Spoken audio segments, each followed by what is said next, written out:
Phone করছি না আমার বেশি করলে হয়ে যায় তাই না খোঁজ খবর রাখা লাগে না আরেক ধরি জবাই করেছে রফিকে ধরি কমাইছে জানো তোমরা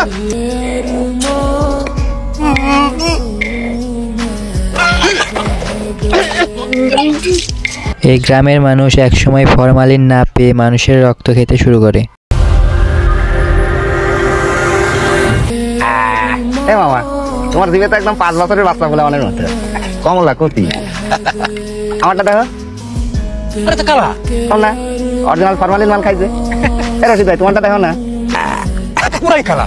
ও তো বহুদিন বিদেশ ছিল, কয়দিন হলো ব্যাক করছে? কয়দিন হলো জানি তোমার? এই ধরো 15, 16, 17 দিন। 17 দিন মাত্র। এখন মনে করো যে এদিকে 13 দিন আর এদিকে 2 মাস, তাহলে 3 মাস, মোটামুটি 2.5 মাস লাগবে পুরোপুরি কালার হতে। হয়ে যাবে 2.5 মাসেই হয়ে যাবে। কি করো? হ্যাঁ রশিদ ভাই একটু বাড়াই দিও বুঝছো, খাও ভালো লাগবে। নাই রে বাবা, একদম ধুয়ে পেছে দিলাম। তুমি কইলে তাই দিলাম। কতদিন পর ফিরছাও দেশে শফিক? পাউডারের সাপ্লাই আসতেছে। আরে ভাই ওই যার যা আছে সেটা খেয়ে বাইসে আছি। এ রশিদ ভাই শুনলাম নাকি দুর্ভিক্ষ লাগবে। আরে কিচ্ছু হবে না, চা খাও। ভালো লাগতেছে না? খুব মজা। কইলাম না খাও। কালার ওইটা কি বিদেশ থেকে নিয়ে আইছো? হ্যাঁ রংটা ফাইন পিস। হ্যাঁ জলিল চাচা আমাকে সর পাড়ার জলিল চাচা কবে মরলো রে? মরছে কাল বা পরশু রাইতে। আরে ভালোই করিস এখানে দেখেছো কি আর করার। আচ্ছা ওর চাউল কি কইছে ফিরোজ? ফিরোজ ভাই তো কলো যে ওমান থেকে আসতে নাকি 1 মাসের মতো লাগবে। তা কইছে যে দোকানের পাশে রেখে যেতে, আইলে পরে খবর দেব। কি কত নিলা? পুরো 1 মাস থাকবো। ঠিক আছে 1 মাস তো দূরের কথা, 3 মাসের বডির কিছু হইলা না, অরিজিনাল মাল খাইছে না। এই সারা বছর এনে এই সুলেমানের বাপ সর্বোচ্চ 3 মাস 11 দিন রাখিছিল। সুলেমানের ছোট ভাই বুনাই থাকতো, বুনাইতে ছুটি নিয়ে আইছে, শেষবারের মতো বাপের একবার দেখা, তারপরে খবর দিছে। থাকবে নি সমস্যা না, ফরমালিন খাওয়া মাল না আমরা, মরবো মাগার পছন্দ না। না মা 2 বছরের আগে আপেল খাও। কালোবাজারে ফরমালিনের সংকট, বিভিন্ন এলাকায় শুরু হয়েছে দাঙ্গা, খাবারে ফরমালিনের অভাবে শুরু হয়েছে দুর্ভিক্ষ। বুঝতে পারছিস? বাল খাবার হয় নাকি, স্বাদ নেই, কিছু নেই। রশিদ ভাই মালের সাপ্লাই কথা আপনার তো আসার কথা দেখতেছি না তো, চিন্তা করতেছি রাস্তাঘাটে কোনো বিপদ ধরা পড়লো নাকি। কালকে তো আমি একবারও খাবার পারলাম না, কচি লাউ দিয়ে চিংড়ি মাছ দিয়ে রান্না করেছে তরকারি, মনে করলাম যে 4 প্লেট ভাত সাদা দেবো, 1 লোকমা মুখে দেওয়ার সাথে বমি হয়। আমাদের অবস্থার কাছে বুদ্ধর মতো, এটা কি আর ঘি ভাত হজম হয়? দেখ কথা কইস না, সংকিটা দেখ, তার উপর খাওয়া দেখ আরো দেখা যায় নাকি। কালোবাজারে ফরমালিনের ডিমান্ড অতিরিক্ত বেড়ে যাওয়ার পর থেকে সারা দেশে শুরু হয়েছে সহিংসতার ঘটনা ঘটেছে রংপুর, দিনাজপুর, চট্টগ্রাম, কক্সবাজার এবং মাইলমিশন। ধারণা করা হচ্ছে সামনে এই সহিংসতা আরো বাড়বে। ফরমালিন সংকটের প্রভাব সবচেয়ে বেশি পড়বে দেশের বর্ডার এরিয়ার গ্রামগুলোতে। খাবারে ফরমালিন না থাকলে তাদের পক্ষে একবেলাও টেকা সম্ভব না। পাউডার তো পাইছিলাম কিন্তু আনতে পারলাম না, ডাকাতের বাচ্চারা সব পাউডার কাটিয়ে নিয়ে গেছে। আরে শুয়ে ডাকাতে ধরলো আমার বাইবিটা বারেক ওরা জব করে ফেলছে। ভাইজান মানে কেডা কার বাড়ি যাবে? আদিতমারি বাজারে যাব। ওই দিক দিয়ে 40 মিনিট হাঁটতে। ওইখানে নাকি এক বৈদ্য আছে। কি হইছে আপনি? আপনার চেহারা কেমন জানি লাগতাছে। ও বাবা নতুন ভাইরাস, ও জব করতেছে, ও জব করতেছে, বাইরে ওই যে নতুন ভাইরাস তো হইছে, লাঠি লয় বাইরে কাটতে কি লয় আছে বাইরে বাইরে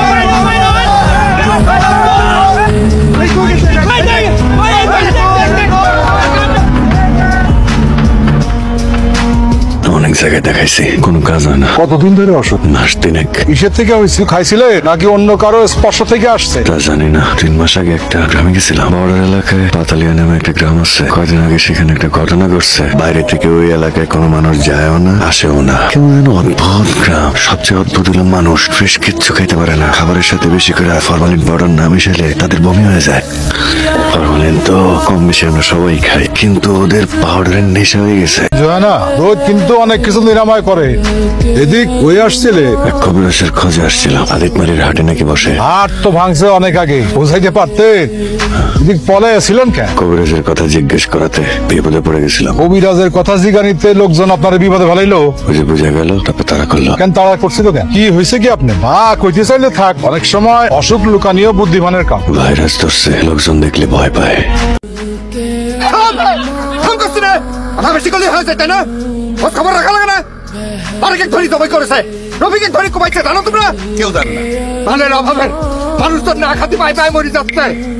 নতুন টিম পাঠানি রাখবি। এখন কিরা কিরা যাবি সেই ব্যবস্থাটা কর। সামনে সপ্তাহে আমার ভাইয়ের বিয়ে না করে আমি যেতাম। নিজেরা উদ্যোগ নাও, কিরা কিরা নাম দিতে হোক। শামীম ভাই আমরা যাই তোমরা থাকো, আমরা এই চারজন মিলে যাই, ঠিক আছে? শোন, ওই লাঠিগুলো নিয়ে যাস।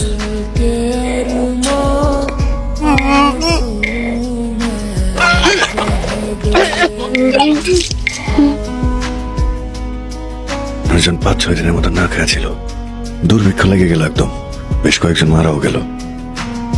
তো আপনার শরীরের ভাইরাস এখান থেকে আসছে? হইতেও পারে, আমি জানি না। ওই গ্রামে গেছিলেন কেন? একটা অফিসের কাজে গেছিলাম, আমি আর আমার কলিগ মিজান। কি কাজে? পাউডার সাপ্লাই দিতাম, কোম্পানির অবৈধ ব্যবসা ছিল এটা, ফরমালিন পাউডার। সিরিজের শুরুতেই আমরা আফজালকে দেখতে পাই। সে ঝোপের ভিতর লুকিয়ে আছে। তাকে দেখে মনে হচ্ছিল সে খুব ভয় পেয়ে আছে। আমরা একটা গ্রাম্য হাট দেখতে পাই।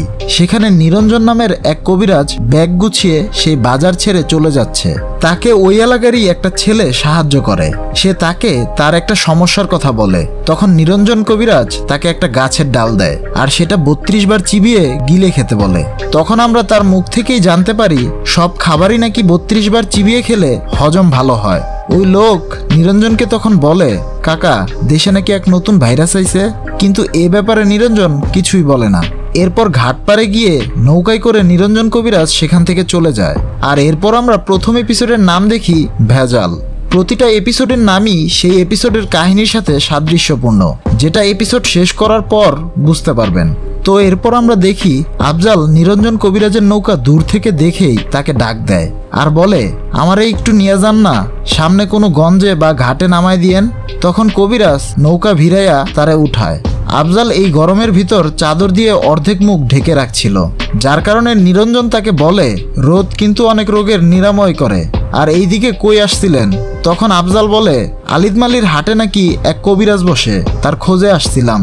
তখন আমরা বুঝতে পারি সে এই নিরঞ্জন কবিরাজের খোঁজেই এসেছে, কিন্তু সে তাকে তার পরিচয় দেয় না।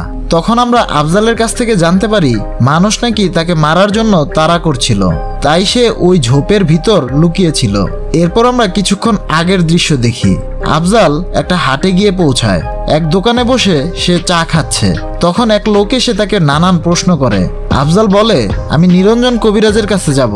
কবিরাজের কাছে যাওয়ার কথা শুনে আর তার মুখ দেখে ওই লোক বুঝে যায় যে তার ভাইরাস ধরেছে। তখন সেই লোক বাজারের মানুষজন জড়ো করে বলে, নতুন ভাইরাস নিয়ে আইছে, সবাই বাইর হও বাইর হও। আর এরপর তারা তাকে মারার জন্য পিছু করে। সে কোনো মতে নিজের জানটা বাঁচিয়ে সেখান থেকে বেঁচে ফিরে। এরপর সে কবিরাজকে তার চেহারার অবস্থা দেখায় আর বলে, 3 মাস হয়েছে আমার এই অবস্থা, অনেক জায়গায় দেখাইছি কিন্তু কোনো কাজ হয় নাই। কিভাবে শরীরে আসলো সেটাও বলতে পারি না, কিন্তু 3 মাস আগে একটা ঘটনা ঘটছে, সেটার সাথে এটার কোনো সম্পর্ক থাকলেও থাকতে পারে আবার নাও থাকতে পারে। তখন কবিরাজ বলে, আপনারে আমি নিরঞ্জন কবিরাজের কাছে পৌঁছায় দিব, আপনি চাইলে আমারে সব খুইলা বলতে পারেন। তখন আমরা বর্ডার এলাকার পাতালিয়া নামের একটা গ্রাম দেখতে পাই। এই এলাকায় বাহিরে থেকে কোনো মানুষ আসেও না, আবার এখান থেকে কেউ বাহিরেও যায় না। এখানে সবাই সব খাবারের সাথে ফরমালিন খায়। রান্নার তরকারি থেকে শুরু করে চায়ে পর্যন্ত ফরমালিন মিশিয়ে খায়। ফরমালিন ছাড়া তারা কোনো কিছুই খেতে পারে না, খাইলেই বমি করে ফেলে। ফরমালিন খেতে খেতে তাদের জিহ্বা একদম কুচকুচে কালো হয়ে গেছে। 2 দিন ফরমালিন না খেলেই তারা পাগল হয়ে যায়। তখন আমরা এক মুরব্বিকে চেয়ারে করে নিয়ে আসতে দেখি।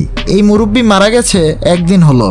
তার ছেলের বিদেশ থেকে আসতে নাকি 2-2.5 মাস লাগবে, আর এই 2-2.5 মাস নাকি লাশ এখানে এভাবে তরতাজাই থাকবে। তাহলে চিন্তা করে দেখেন তারা কি পরিমাণে ফরমালিনে অ্যাডিক্টেড ছিল। মরবে ঠিকই কিন্তু পচবে না। বিয়ের জন্য মেয়ে দেখতে গেলে তারা 2 বছরের ফরমালিনযুক্ত আপেল মেয়েকে খেতে দেয় আশীর্বাদ স্বরূপ। কনে এটা পেয়ে খুব খুশিও হয়, যেন না সে স্বর্ণ উপহার পেয়েছে। এই হচ্ছে এই গ্রামের অবস্থা। তো যাই হোক, দেশে ফরমালিনের ঘাটতি পড়ায় তাদের গ্রামে দুর্ভিক্ষ লেগে যায়। ফরমালিনের অভাবে সবার হাহাকার অবস্থা। গ্রামে কেউ খাবার খেতে পারছিল না। ফরমালিন ছাড়া খাবার মুখে নিলেই বমি করে ফেলে দিচ্ছে। ফরমালিনের অভাবে গ্রামে একের পর এক লোক মারা যাচ্ছিল। তখন সেই গ্রামে আফজাল আর তার কলিগ মিজান যায়। তারা একটা কোম্পানিতে চাকরি করত। সেই কোম্পানির অবৈধ ব্যবসা ছিল এই ফরমালিন। তারা ওই গ্রামে যায় মানুষের ফরমালিনের চাহিদা সার্ভে করতে। কথা শুনে ফরমালিনের জন্য দুজন তাদের পিছেই পড়ে যায়। তখন মিজান 1 প্যাকেট স্যাম্পল হিসেবে দেয়। তারা যেভাবে মাটি থেকে কুড়িয়ে খাচ্ছিল এতেই বোঝা যায় তারা কি পরিমাণে ফরমালিনের নেশায় অ্যাডিক্টেড ছিল। তখন একজন গিয়ে গ্রামের সকলকে ডেকে নিয়ে আসে, তাদেরকে লাইন ধরে দাঁড়াতে বলে সার্ভে করার জন্য যে কার কতটুকু ফরমালিন লাগবে, কিন্তু তারা শান্ত হয়ে দাঁড়াচ্ছিল না। মিজানের শরীর থেকে তারা ফরমালিনের গন্ধ পাচ্ছিল। তারা ফরমালিনের নেশায় এতটাই আসক্ত ছিল যে মিজানকে তারা কামড়ে খেতে শুরু করে। আমরা সবাই কম বেশি ভেজাল খাবার খাই, মিজানের রক্তেও ফরমালিন ছিল, তাই ওই গ্রামবাসী তার রক্ত খেতে শুরু করে। আফজাল এই দৃশ্য দেখে একদম ভয় পেয়ে যায়। কোনো উপায় না পেয়ে সে মিজানকে ওইখানেই রেখে পালিয়ে আসে, আর এখানেই প্রথম এপিসোড শেষ হয়ে যায়। দ্বিতীয় এপিসোডের নাম আমার কি। মিজান ঢাকায় ফিরে প্রথমে ভেবেছিল সবাইকে সত্যটা বলে দিবে, কিন্তু কোম্পানির এমডি তাকে থ্রেট দেয় সত্যটা না বলার জন্য। তারপরও কিভাবে জানি পত্রিকার মানুষজন জেনে যায়, তাই কোম্পানি একজন সোশ্যাল মিডিয়া ইনফ্লুয়েন্সারকে হায়ার করে। তার নাম মিস্টার গ্রিন। তার বুদ্ধিতে কোম্পানির এমডি আফজালকে দিয়ে প্রেসের সামনে মিথ্যা বলায় মিজান নাকি কোম্পানির টাকা চুরি করে পালিয়েছে, আর ওই ফরমালিনের গল্পটা একদমই মিথ্যা ছিল। মিস্টার গ্রিনকে অনেকেই ফলো করত, তার কথাতে সবাই এটা বিশ্বাস করে নেয়। তার এই কুবুদ্ধির কারণে কোম্পানিটি কোনো রকমে এবারের মতো বেঁচে যায়। এরপর কোম্পানি আফজালকে দিয়ে মিজানের বউ আর বাচ্চার বিরুদ্ধে মামলা করায়। তার কিছুদিন পর আফজাল খেয়াল করে তার হাতে ও মুখে কি যেন উঠছে, এজন্য সে মিস্টার গ্রিনের কাছে গিয়ে তার চাকরি বাঁচানোর দাবি করে। কিন্তু মিস্টার গ্রিন উল্টো এমডিকে বলে ওরে কোম্পানিতে রাখছেন কেন, ওর এই ভাইরাসের কথা নিউজে এক্সপোজ হয়ে গেলে এবার আর বাঁচতে পারবেন না, ওরে এখনই বের করেন। তখন কোম্পানি তাকে থ্রেট দিয়ে বের করে দেয়। যে কোম্পানির জন্য সে সত্য চাপিয়ে রাখলো, আর সেই কোম্পানি এখন তার সাথে বেইমানি করলো। এরপর থেকে সে মানুষের দৌড়ানি খেতে খেতে এদিক সেদিক ঘুরে বেড়ায়। আর নিরঞ্জন কবিরাজের কথা সে অনেকের মুখেই শুনেছে, সে নাকি সব রোগের চিকিৎসা দিতে পারে। আফজাল এখনো জানে না যে সেই নিরঞ্জন কবিরাজ। তখন নিরঞ্জন কবিরাজ তাকে একটা গল্প শোনায়। সে কয়েক বছর আগে কাশিমপুরের ঠিকাদার পাড়ায় থাকতো। পাড়ায় বাচ্চারা খেলছিল, তখন আমরা ওই পাড়ার নেতা হাবিবকে দেখতে পাই। তার গায়ে গিয়ে বলটা লাগে, এর জন্য সে রেগে সেই বাচ্চাটাকে ব্যাট দিয়ে ইচ্ছে মতো মারে। এলাকার সবাই তাকে ভয় পেত, তাকে কিছু বলার মতো কারো সাহসী ছিল না। এরপর আমরা সাজ্জাদকে দেখতে পাই। সে এই মহল্লাতেই একটা কোচিং সেন্টার চালায়। লোক ভালো হওয়ায় সবাই তাকে খুব ভালোবাসত। এরপর সে কোচিংয়ে গিয়ে বাচ্চাদের ক্লাস করায়। ওইদিকে হাবিব সাজ্জাদের বাড়ি ভিটা দখল করার জন্য তার কাছে তার কিছু লোকজন পাঠিয়েছিল, কিন্তু সাজ্জাদ না করে দিয়েছে। হাবিবকে তার চেলাপেলা বলে ওর অনেক সাহস বাড়ছে, ওর কিছু একটা করা দরকার ওস্তাদ। তখন তারা তার কোচিং সেন্টারে যায় এবং সেখানে হাবিব শেষবারের মতো সাজ্জাদের মত জানতে চায়। তখনও সাজ্জাদ হাবিবকে না করে দেয়, যার কারণে সে তাকে সেখানেই মেরে ফেলে। তার চিৎকার মহল্লার সবাই শুনছিল, কিন্তু কেউ এগিয়ে আসেনি। এরপর হাবিব নিচে নেমে এসে সবাইকে ইশারায় হুমকি দিয়ে চলে যায়। তারা এটা নিয়ে সবাই কথা বলা বলি করলেও পুলিশের সামনে কেউ মুখ খুলে না। পুলিশ একজন একজন করে সবাইকে জিজ্ঞেস করে, কিন্তু সবাই বলে যে তারা কিছু দেখেনি। সবকিছু জানার পরও এই মিথ্যা কথা বলার কারণে, মানে সত্য লুকানোর কারণে গ্রামের ওই লোকজনদের হুট করে গলায় প্রচন্ড ব্যথা শুরু হয়, আর এরপর থেকেই তারা বোবা হয়ে যায়। যারা যারা এই মিথ্যা কথা বলেছিল সবার সাথে এমনটা হয়েছে, যার কারণে নিরঞ্জন সত্যিটা বলার জন্য থানায় যায়, কিন্তু বলার আগেই তার সাথেও ঠিক একই অবস্থা হয়। আর এখানেই দ্বিতীয় এপিসোড শেষ হয়ে যায়। তৃতীয় এপিসোডের নাম ঠিক ঠিক। আফজাল বলে আপনারও তাইলে ভাইরাস ধরছিল, আপনি বোবা হয়ে গেছিলেন, তাহলে ঠিক হইলেন কেমনে? তখন নিরঞ্জন বলে আমি একটা প্রায়শ্চিত্ত করার সুযোগ পেয়েছিলাম। আফজাল বলে আমার একটু কন্যা, আমার কি প্রায়শ্চিত্ত করতে হইব? আমি সব করতে রাজি আছি। নিরঞ্জন বলে আপনার কি প্রায়শ্চিত্ত করতে হইব ওটা আপনিই খুঁজে বের করবেন। এরপর নিরঞ্জন তার গল্প তাকে শোনায়। বোবা হওয়ার পর বাউখালী নামে একটা গ্রামে গিয়ে সে কবিরাজি শুরু করে। সবাই তাকে বোবা পাগলা বলে ডাকতো। তখন আমরা সুমি নামের একটা মেয়েকে দেখতে পাই। সুমিকে সে খুব আদর করত। তার কাছে অদ্ভুত একটা শক্তি ছিল। তার মা তাকে ঘরের দরজা জানালা বন্ধ করতে বলে, সে বসে থেকেই দরজা জানালা না ধরেই বন্ধ করে দেয়। এটা দেখে তার মা একদম অবাক হয়ে যায়। এর পরের দিন তার মা রান্না করার সময় তার কাছে ডাল ঘুটনি চায়। সে তার চাচাতো বোনের মাথায় তেল দিচ্ছিল, তাই সেখান থেকে সে না উঠেই ডাল ঘুটনিটি তার মায়ের কাছে পাঠায়। এটা দেখে তার মা তার চাচাতো বোনকে বাড়িতে পাঠিয়ে দেয় এবং তাকে সাবধান করে যে তোর এই ক্ষমতা কারো সামনে দেখাবি না, তোর কিন্তু অনেক বিপদ হইব। এর পরের দিন রাতে তার মামা এক ওঝাকে তাদের বাড়িতে নিয়ে আসে। সে বলে সুমির উপর জিন আসর করছে। এ কথা বলায় সুমি রেগে যায় এবং তাকে লাঠি দিয়ে ইচ্ছামতো পিটিয়ে বাসা থেকে তাড়িয়ে দেয়। এলাকার সবাই এটা নিয়ে কথা বলাবলি শুরু করে। নিরঞ্জন সবাইকে বোঝানোর চেষ্টা করে, কিন্তু বোবার কথা কি কেউ বুঝে? এর পরের দৃশ্যে আমরা দেখি তারা দুই বোন বাড়ির দিকে যাচ্ছে। তখন রাস্তায় দুইটা বখাটে ছেলে তাদেরকে আটকায়। তাদের মধ্যে একজনের নাম ছিল অপু। সে তার বোনের সাথে জোর জবরদস্তি করে ভিডিও করছিল, যার কারণে সুমি রেগে ওই ক্ষমতার মাধ্যমে তার ফোন ফেলে দেয় এবং তাদেরকে ইচ্ছামতো মারে। অপু সুমিকে মারার চেষ্টা করলে উল্টো সুমি সেই ক্ষমতা ব্যবহার করে তাকে ইচ্ছামতো খুর দিয়ে পোজ দেয়। এই ঘটনার পর সুমির মা খুব টেনশনে পড়ে যায়। এলাকার সবাই চেয়ারম্যানকে জানায় এবং সুমির এই ঘটনার জন্য বিচার বসানোর সিদ্ধান্ত নেয়। নিরঞ্জন তখনও তাদেরকে বোঝানোর চেষ্টা করে, কিন্তু কেউ তার কথা শোনে না। এরপর এলাকার লোকজন সুমির বাসায় গিয়ে তার হাত ও চোখ বেঁধে তাকে ধরে নিয়ে আসে। নিরঞ্জন চেয়ারম্যানকে কিছু বলার চেষ্টা করে। চেয়ারম্যান বলে, আপনারটা আমি পরে শুনছি। তখন সে সুমির চোখ খুলে দিতে বলে। চোখ খুলতেই সুমি ইশারায় অপুর চেয়ার ফেলে দেয়। তখন গ্রামবাসী তার উপর একদম ক্ষেপে যায়। তারা তার চোখ উঠিয়ে তার হাত দুটি কেটে ফেলতে চায়। গ্রামের লোকজন অস্ত্র নিয়ে আসে তার চোখ উঠানোর জন্য। আর তখনই কথা বলার চেষ্টা করতে করতে নিরঞ্জনের গলা ভালো হয়ে যায়। সে কথা বলতে পারে। সবাইকে সে বলে ও যা করছে নিজেরে বাঁচানোর জন্য করছে, ওর বোনের ইজ্জত রক্ষার জন্য করছে। অপু ওর বোনের ইজ্জত নিতে চাইছিল, ওরে উলঙ্গ করে ভিডিও করতে চাইছিল। বোনরে বাঁচানোর জন্য ও যা করছে তা কি কোনো দোষের করছে? আপনারা সবাই জানেন আল্লাহ ওরে একটা অদ্ভুত ক্ষমতা দিছে। এটা আপনাদের ভাগ্য যে ওর মতো একটা মেয়ে আপনাদের গ্রামে জন্ম নিছে। ও আপনাদের গ্রামকে রক্ষা করব। তখন সবার চোখ খুলে যায়। সবাই তাদের ভুল বুঝতে পারে। কোন ইশারায় যেন সেদিন গ্রামের সবাই সত্যিটা বুঝে গেল, আর আল্লাহর কাছ থেকে পাওয়া সেই ক্ষমতাটাকেও তারা সম্মান করতে শুরু করে। আর এখানেই 3 নম্বর এপিসোডটি শেষ হয়ে যায়।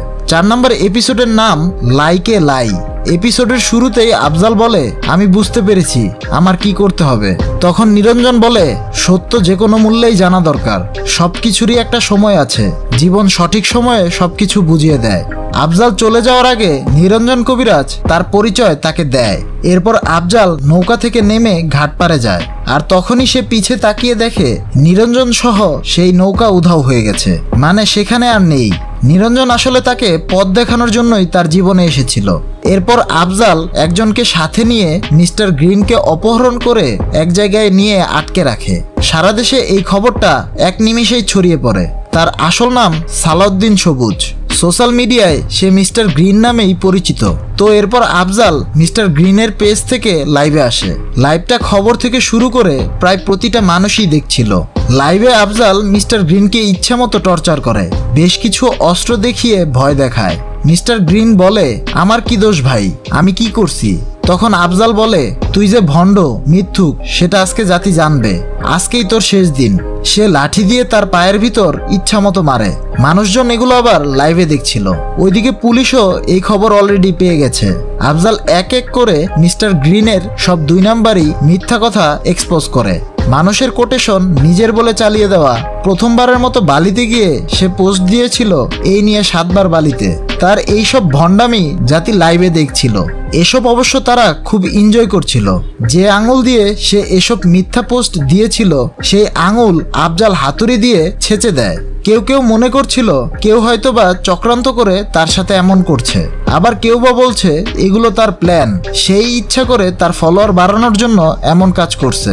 ওইদিকে পুলিশ লোকেশন ট্রেস করে ফেলেছে। আফজাল ফেসবুকে একটা পোল দেয় যে কি দিয়ে তাকে মারা যায়। সেখানে অপশন ছিল ছুরি, করাত, বন্দুক ও কাঁচি।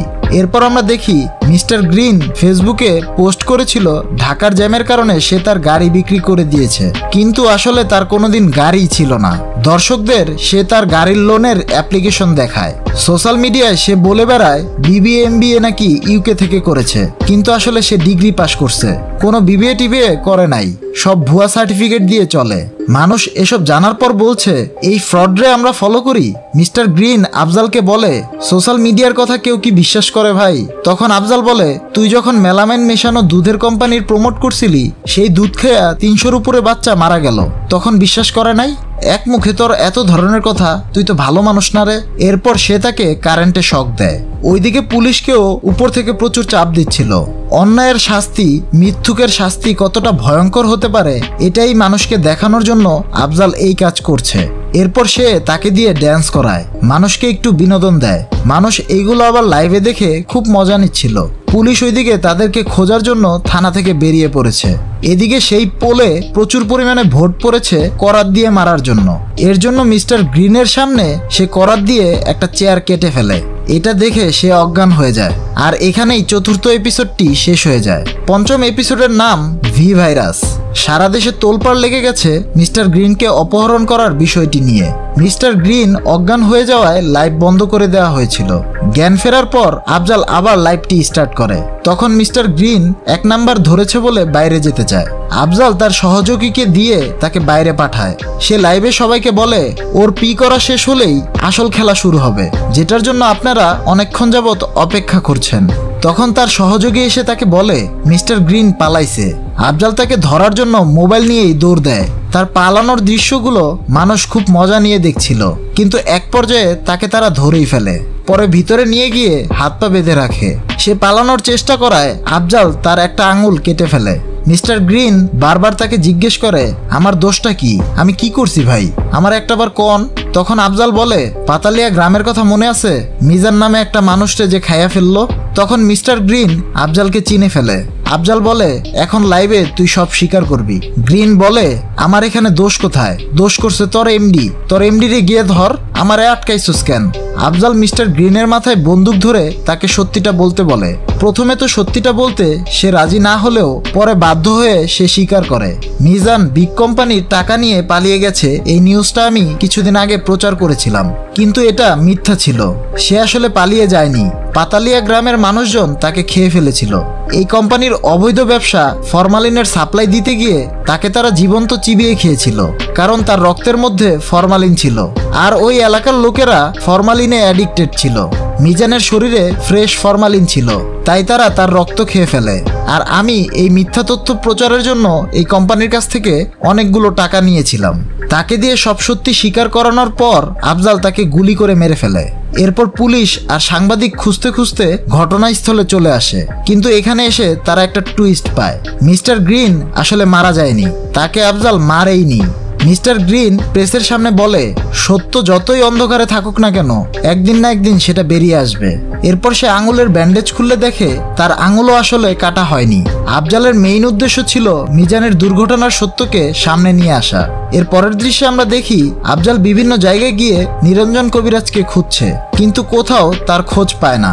মানুষ বলে এই নামে তো কাউকে এই এলাকায় কখনো দেখিই নাই। ওইদিকে বিগ কোম্পানির এমডিও সেই অদ্ভুত ভাইরাসে আক্রান্ত হয়েছে। আর পাতালিয়ার ঘটনা প্রচারের জন্য মিস্টার গ্রিনের ফেসবুক পেজটি ব্যান করা হয়েছে। অন্যদিকে আমরা দেখি সাজ্জাদ মাস্টারকে হত্যা করা সেই হাবিবকেও পুলিশ অ্যারেস্ট করেছে। ওইদিকে আফজাল নিরঞ্জনকে কোথাও খুঁজে না পেয়ে সেই নদীর পাড়ে বসেছিল। তখন কোত্থেকে যেন নিরঞ্জন এসে তাকে ডাক দেয়। সে তার কাছে গিয়ে বলে আপনারা সব জায়গায় খুঁজছি, কিন্তু কোথাও পাই নাই, আপনার কি অস্তিত্ব নাই, আপনি কি নাই? তখন নিরঞ্জন বলে আমি আছি তো। এই বলে সে তাকে একটা আয়না দেয়। আফজাল দেখে তার শরীর থেকে সেই ভাইরাস চলে গেছে। এটা দেখে সে অনেক খুশি হয়ে যায়। আসলে এই নিরঞ্জন কোনো মানুষ ছিল না, সে দুনিয়াতে সত্যকে প্রতিষ্ঠার জন্য, মানুষকে ন্যায় পাইয়ে দেওয়ার জন্য উপরওয়ালা থেকে প্রেরিত এক দূত। মানুষের বিবেককে জাগ্রত করাই তার কাজ। পরবর্তীতে জানা যায় সেই দিন বিকেলে ঝুম বৃষ্টি হয়েছিল, আর সেই বৃষ্টি পৌঁছে গিয়েছিল পাতালিয়ায়, ধুয়ে দিয়েছিল গ্রামবাসীর মন। ওই দিনের পর আর কেউ নিরঞ্জনকে কোনোদিনও দেখেনি, আফজালকেও খুঁজে পায়নি। পুলিশের তথ্য অনুযায়ী আফজাল এখনো নিখোঁজ। আর এখানেই সিরিজটি শেষ হয়ে যায়। অসাধারণ কিছু কাহিনী তুলে ধরার মাধ্যমে আমাদের যেই বিষয়টা অনম বিশ্বাস শেখাতে চেয়েছে সেটা হলো সত্যকে সবসময় সত্যই বলতে হবে। যেমন পরিস্থিতি আসুক না কেন ন্যায়কে ন্যায় আর অন্যায়কে অন্যায় বলার সাহস জোগাতে হবে। তাহলে দেশ থেকে অন্যায় উঠে যাবে, মানুষ মানুষকে ভালোবাসবে, আমাদের বাংলাদেশ এগিয়ে যাবে। এই কনসেপ্টটা আমাদের মাথায় ঢোকানোই ছিল এই গল্পের মূল প্রচেষ্টা। একটা কথা শেষে বলে যাই, সত্য যতই অন্ধকারে থাকুক না কেন একদিন না একদিন সেটা উন্মোচিত হবেই। সেদিন পাপের পাল্লা অনেক ভারী হয়ে যাবে, ফিরে আসার কোনো সুযোগ থাকবে না। তাই সময় থাকতেই আমাদের জাগ্রত হতে হবে, সত্যকে